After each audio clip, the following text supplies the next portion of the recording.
পদত্যাগ বা দল গঠনের বিষয়টি নাকচ করলেন তথ্য উপদেষ্টা। গণমাধ্যমের স্বাধীনতার নামে ফ্যাসিবাদকে প্রশ্রয় নয়, কঠোর অবস্থানে সরকার। দেশে জবাবদিহিতা নিশ্চিতে সঠিক সময়ে নির্বাচন জরুরি বললেন তারেক রহমান। ৩১ দফা প্রতিষ্ঠার লক্ষ্যে বাধা আসলে প্রতিরোধের আহ্বান। হাসিনা ভারতের এজেন্ট, তাই আশ্রয় দিয়েছে দেশটি। অভিযোগ জামায়াত আমিরের। সংস্কার শেষে যৌক্তিক সময়ে নির্বাচন দেওয়ার আহ্বান। জামালপুরে ট্রাক সিএনজি অটোরিকশার সংঘর্ষে ৫ যাত্রীর প্রাণহানি। তাৎক্ষণিকভাবে জানা যায়নি নিহতের পরিচয়। ومن أحسن قولا ممن دعا إلى الله وعمل صالحا وقال إنني من المسلمين صدق الله العظيم। বয়ানের মাধ্যমে শুরু বিশ্ব ইজতেমার প্রথম পর্ব। টঙ্গীর তুরাগ তীরে সমবেত দেশ বিদেশের ধর্মপ্রাণ মুসল্লিরা। এবং যুক্তরাষ্ট্রের সামরিক হেলিকপ্টারের সঙ্গে সংঘর্ষে যাত্রীবাহী বিমান বিধ্বস্ত, ৬৪ আরোহীর মৃত্যু। গাফিলতির অভিযোগ ট্রাম্পের। দর্শক, সংবাদ রাতে শুনছিলেন একেএসটিএম টিভার সংবাদ শিরোনামগুলো। সঙ্গে থাকছে আমি তানজিয়া জুথি। এবার বিস্তারিত। পদত্যাগ ও নতুন রাজনৈতিক দল গঠনে এখনো সিদ্ধান্ত হয়নি বলে জানিয়েছেন তথ্য উপদেষ্টা নাহিদ ইসলাম। আর জুলাই ঘোষণাপত্র নিয়ে সরকার প্রস্তুত থাকলেও বিএনপি সময় নিচ্ছে বলেও জানান তিনি। আরো জানাচ্ছেন আমাদের সহকর্মী জান্নাতুল মোহনা। সরকারি থেকে উপদেষ্টা নাহিদ এবং আসিফ নতুন রাজনৈতিক দল করতে যাচ্ছে কিনা এ নিয়ে চলছে গুঞ্জন। তবে উপদেষ্টা নাহিদ ইসলাম স্পষ্ট জানান, পদত্যাগ এবং নতুন রাজনৈতিক দল গঠন নিয়ে এখনো সিদ্ধান্ত নেওয়া হয়নি। এই আলাপটা আসছিল যখন আসলে রাজনৈতিক দল থেকে বলা হচ্ছিল যে সরকারের থেকে রাজনৈতিক দলে অংশগ্রহণ, তখন আমি বলেছিলাম যে কথার প্রেক্ষিতে যে নতুন রাজনৈতিক দল হোক বা অন্য কোনো রাজনৈতিক দল হোক, আমরা সরকারে থাকা অবস্থায় সেটার সাথে সংশ্লিষ্ট হব না। বৃহস্পতিবার বিকেলে তথ্য ভবনে আয়োজিত এক অনুষ্ঠান শেষে এমন বক্তব্য দেন তিনি। জানান, জুলাই ঘোষণাপত্র নিয়ে সরকার প্রস্তুত থাকলেও বিএনপি সময় নিচ্ছে। ছাত্রদের জায়গা থেকে এটা প্রথমে এককভাবেই ঘোষণার সিদ্ধান্ত ছিল। যখন রাজনৈতিক দলগুলো এটার অংশীদারিত্ব হতে চেয়েছে, তখন সরকার নিজে একটা উদ্যোগ নিয়েছে জাতীয় ঐক্য রক্ষার স্বার্থে। তো আমি মনে করি সেই ঐক্যের প্রতি শ্রদ্ধাশীল থেকে, গণঅভ্যুত্থানের প্রতি শ্রদ্ধাশীল থেকে আমাদের এই জুলাই প্রক্লেমেশনের কাজ দ্রুত এগোনো উচিত। এদিকে রাজনীতি থেকে আওয়ামী লীগকে নিষিদ্ধ করা হবে কিনা এমন প্রশ্নের জবাবে বলেন, এটি আইনগত ও রাজনৈতিক সিদ্ধান্তের বিষয়। প্রতিহিংসার বশবর্তী হয়ে কোনো পদক্ষেপ নিতে চায় না সরকার। আওয়ামী লীগ 15 বছর যে ফ্যাসিজম করেছে, জুলাই যে ধরনের গণহত্যা সংঘটিত হয়েছে, তারপরে আওয়ামী লীগের রাজনীতি করার আসলে অধিকার নাই। আওয়ামী লীগ নামে, আওয়ামী লীগ ব্যানারে আসলে রাজনীতি করার সুযোগ বাংলাদেশে থাকা উচিত না। আমরা রিকনসিলিয়েশনও চাই, আমরা জাস্টিসও চাই। সে সময় গণমাধ্যমের স্বাধীনতার নামে যেন ফ্যাসিবাদ প্রশ্রয় না পায় সেদিকে নজর রাখার আহ্বানও জানান তিনি। বলেন, হুকুমের আসামি হাসিনার বিচার নিশ্চিত করা হবে। কওমি উদ্যোক্তাদের আয়োজিত অনুষ্ঠানে নারী সাংবাদিকদের প্রবেশ করতে না দেওয়ার বিষয়টি নিন্দনীয় জানিয়ে উপদেষ্টা বলেন, নারী সাংবাদিকদের নিরাপত্তা বাড়ানো উচিত এবং ভুল বোঝাবুঝি হয়ে থাকলে সমাধান করতে হবে। জান্নাতুল মোহনা, দেশ টিভি, ঢাকা। দেশ ও সমাজে জবাবদিহিতা নিশ্চিতে নির্বাচনী ব্যবস্থা তৈরি করতে হবে বলে মন্তব্য করেছেন বিএনপির ভারপ্রাপ্ত চেয়ারম্যান তারেক রহমান। বলেন, সংস্কারের নিয়ে সরকার যাই বলুক ৩১ দফার বাইরে যেতে পারছে না। এদিকে অন্তর্বর্তী সরকারের ঢিলে ঢালা মনোভাবের কারণে পতিত আওয়ামী লীগ ও তার দোসররা ফিরে আসার স্বপ্ন দেখছে বলে অভিযোগ বিএনপির সিনিয়র যুগ্ম মহাসচিব রুহুল কবির রিজভীর। সাইফুল রিপনের প্রতিবেদন। নয়াপল্টনে দলের কেন্দ্রীয় কার্যালয়ের সামনে বিএনপির ভারপ্রাপ্ত চেয়ারম্যান তারেক রহমানের নির্দেশনায় প্রতিবন্ধী রিকশা চালক মামুনের হাতে আর্থিক সহায়তা তুলে দেয় আমরা বিএনপি পরিবার। এ সময় বক্তারা বলেন, একটি মানবিক বাংলাদেশ গড়ে তুলতে প্রয়োজন একটি রাজনৈতিক সরকার। বিভিন্ন সরকারি অফিস, আদালত, মন্ত্রণালয় সহ পুলিশে, প্রশাসনে সব জায়গায় বসে আছে এই পতিত সরকারের দোসররা। মানবিক বাংলাদেশ দেখতে চাইলে একটি রাজনৈতিক সরকার দরকার।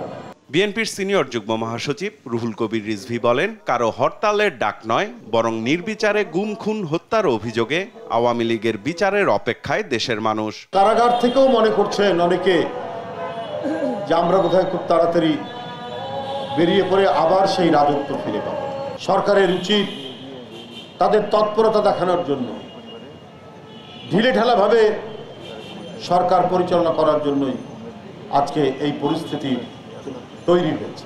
কুষ্টিয়া, মাগুরা, চুয়াডাঙ্গা ও মেহেরপুরে রাষ্ট্র কাঠামো মেরামতে ৩১ দফা ও জনসম্পৃক্তি শীর্ষক কর্মশালায় ভার্চুয়ালি যুক্ত হন বিএনপির ভারপ্রাপ্ত চেয়ারম্যান তারেক রহমান। প্রধান অতিথির বক্তব্যে বলেন, রাষ্ট্র কাঠামো মেরামতের ৩১ দফা জনগণের জন্য, দেশের জন্য। আমরা যত যাই করি, আমরা যদি দেশে সমাজে জবাবদিহিতা, নির্বাচনী ব্যবস্থাকে যদি আমরা তৈরি করতে না পারি, কোনোভাবেই আমরা কোনো সমস্যার সমাধান করতে পারবো না। সেটি জাতীয় পর্যায়ের নির্বাচন হোক, সেটি লোকাল পর্যায়ে নির্বাচন হোক, সেটি কোনো প্রতিষ্ঠানের যেখানে যেখানে নির্বাচনের বিধান আছে, আমরা যদি নির্বাচনী ব্যবস্থা সামগ্রিকভাবে সমগ্র বাংলাদেশে গড়ে তুলতে না পারি, অর্থাৎ একটি নির্দিষ্ট সময় পরে যত ঝড় তুফান বন্যা বৃষ্টি যাই হোক না কেন, নির্বাচন হতেই হবে। ৩১ দফার মাধ্যমে জনগণের পাশে দাঁড়ানোর শপথকে কেউ লক্ষ্যভ্রষ্ট করতে চাইলে তার বিরুদ্ধে প্রতিরোধ গড়ে তোলার আহ্বানও জানান বিএনপির ভারপ্রাপ্ত চেয়ারম্যান। ৩১ দফার মাধ্যমে জনগণের পাশে দাঁড়ানোর যে আমাদের শপথ, এই শপথকে লক্ষ্যভ্রষ্ট করার জন্য যদি কেউ এমন কোনো অন্যায় করে থাকে, তার বিরুদ্ধে প্রতিবাদ এবং প্রতিরোধ আমরা গড়ে তুলব। সাইফুল রিপন, দেশ টিভি, ঢাকা। এই হোক। বাংলাদেশকে ভারত গোলাম বানাতে চেয়েছিল মন্তব্য করে জামায়াত আমির ডক্টর শফিকুর রহমান বলেন, শেখ হাসিনা তাদের এজেন্ট। বৃহস্পতিবার জয়পুরহাট সার্কিট হাউস মাঠে কর্মী সম্মেলনে এসব কথা বলেন জামায়াত আমির। এ সময় ডক্টর শফিকুর রহমান আরো বলেন, আওয়ামী লীগ 18 কোটি মানুষের উপর জুলুম করেছে। 17 বছর 26 লাখ কোটি টাকা তারা বিদেশে পাচার করেছে বলেও মন্তব্য করেন তিনি। এ সময় প্রয়োজনীয় সংস্কার শেষে নির্বাচন আয়োজনে অন্তর্বর্তী সরকারকে আহ্বান জানান জামায়াত আমির।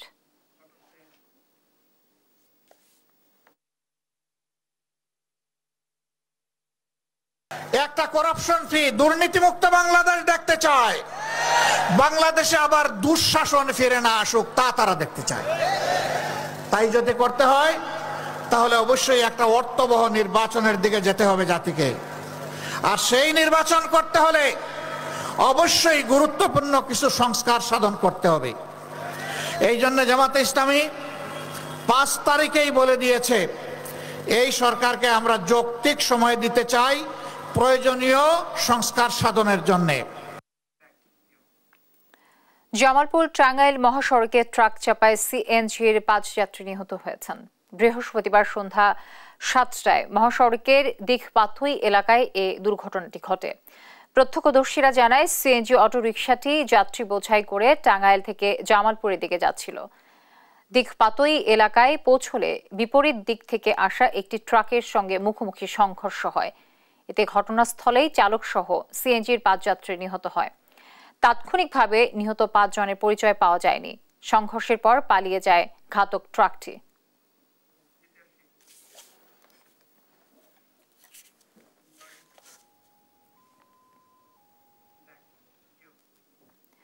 আমবায়নের মধ্য দিয়ে শুরু হয়েছে 58তম বিশ্ব ইজতেমার প্রথম পর্ব। ময়দানে সমবেত হয়েছেন কয়েক লাখ ধর্মপ্রাণ মুসলমান। তাদের নিরাপত্তায় স্বেচ্ছাসেবকদের পাশাপাশি তৎপর আইন শৃঙ্খলা বাহিনীর সদস্যরা। সহকর্মী নজরুল ইসলামের রিপোর্ট জানাচ্ছেন আপন অপু। ومن أحسن قولا ممن دعا إلى الله وعمل صالحا وقال إنني من المسلمين।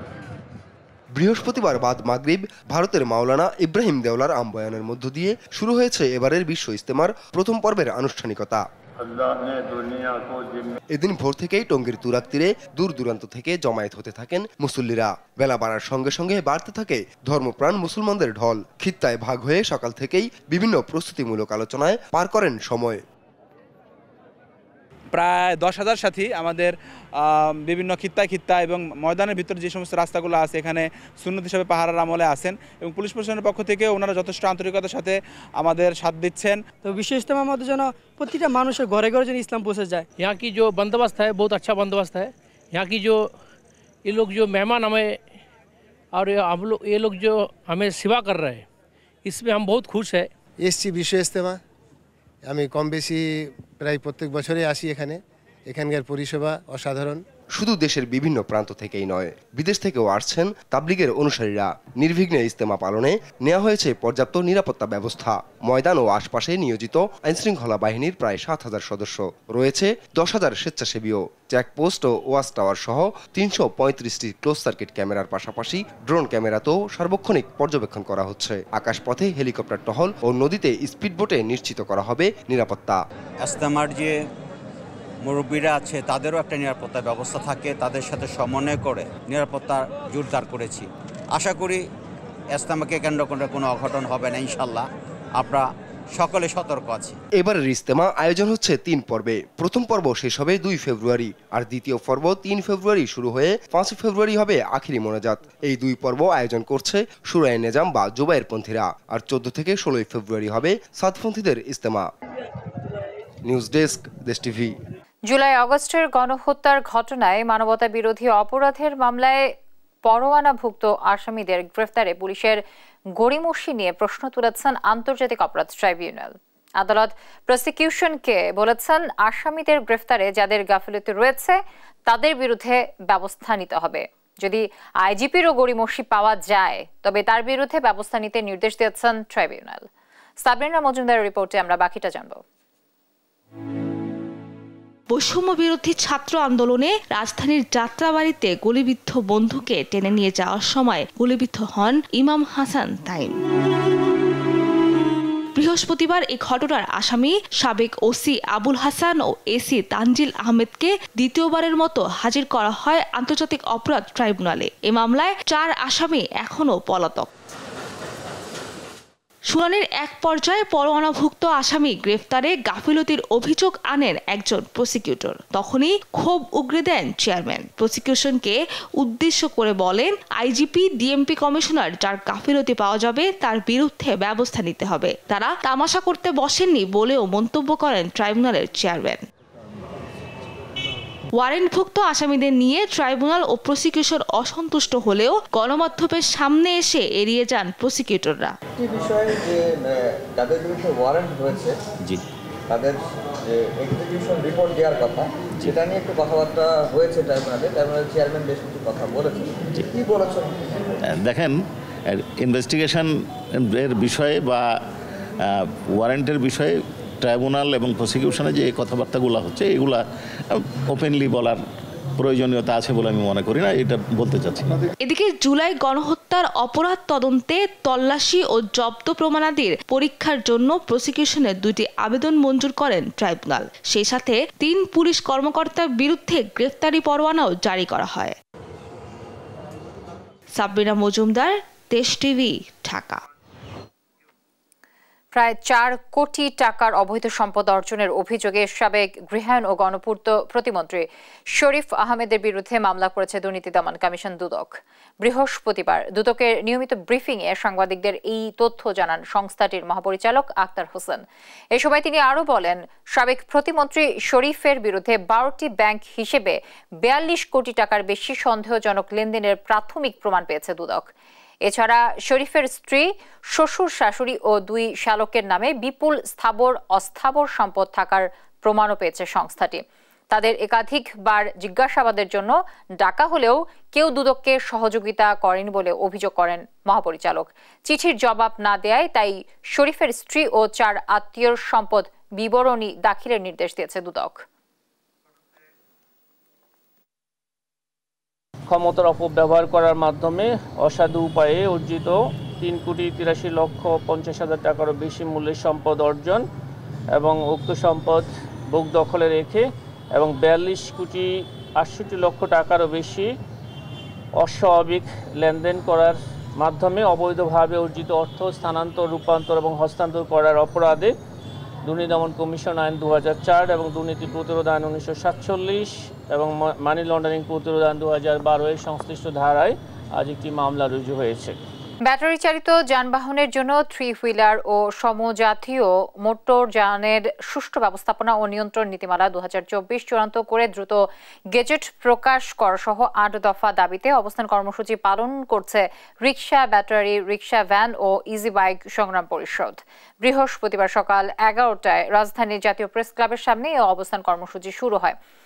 এ সময় সংগ্রাম পরিষদের নেতারা গেজেট প্রকাশ ছাড়াও ইজি বাইক, রিকশা সহ ব্যাটারি চালিত যানবাহনের নিবন্ধন, চালকদের লাইসেন্স, রুট পারমিট, সড়কে শৃঙ্খলা প্রতিষ্ঠায় পৃথক লেন বা সার্ভিস রোড নির্মাণ ও চালকদের প্রশিক্ষণ দেওয়ারও দাবি তোলেন।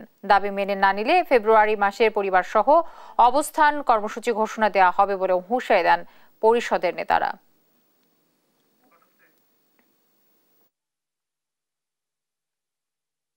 তাদেরকে একটি লাইসেন্সের আওতায় নিয়ে আসা, যার মধ্য দিয়ে তারা কোথায় চলবে, কোন রুটে চলবে এবং ট্রাফিকগতভাবে তাদের যে শৃঙ্খলা জানা, ট্রাফিক আইন জানা, সেই প্রশিক্ষণগুলোর ব্যবস্থা করা। সরকার নীতিমালা চূড়ান্ত না করে আগামী মে মাসে ঢাকায় সারা দেশ থেকে আমাদের শ্রমজীবীরা, রিক্সা চালক, ব্যাটারি রিক্সা জীবীরা আসবেন। ঢাকায় আমরা মহাসমাবেশ করব। কুষ্টিয়ায় বিএনপির পদবঞ্চিত নেতাকর্মীরা বিক্ষোভ করেছেন। বৃহস্পতিবার বিকেলে জেলা শিল্পকলা একাডেমির সামনে অবস্থান নিয়ে এই কর্মসূচি পালন করেন তারা। এ সময় তারা জেলা বিএনপির আহ্বায়ক কমিটি অতি দ্রুত ভেঙে ত্যাগী নেতাদের অন্তর্ভুক্ত করে পূর্ণাঙ্গ কমিটি গঠনের দাবি করেন। এ সময় জেলা শিল্পকলা একাডেমির অডিটোরিয়ামে প্রশিক্ষণ কর্মশালায় প্রবেশে বাধা দেওয়ারও তীব্র নিন্দা জানান পদবঞ্চিত নেতাকর্মীরা।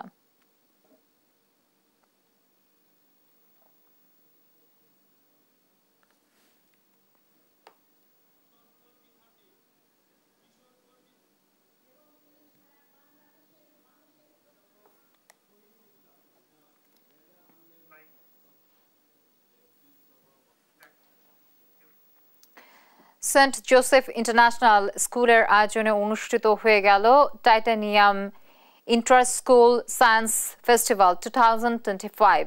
ফেস্টিভ্যালের উদ্বোধনী অনুষ্ঠানে উপস্থিত ছিলেন নটরডেম ইউনিভার্সিটি বাংলাদেশের vice chancellor doctor father Patrick Daniel গ্যাফিন।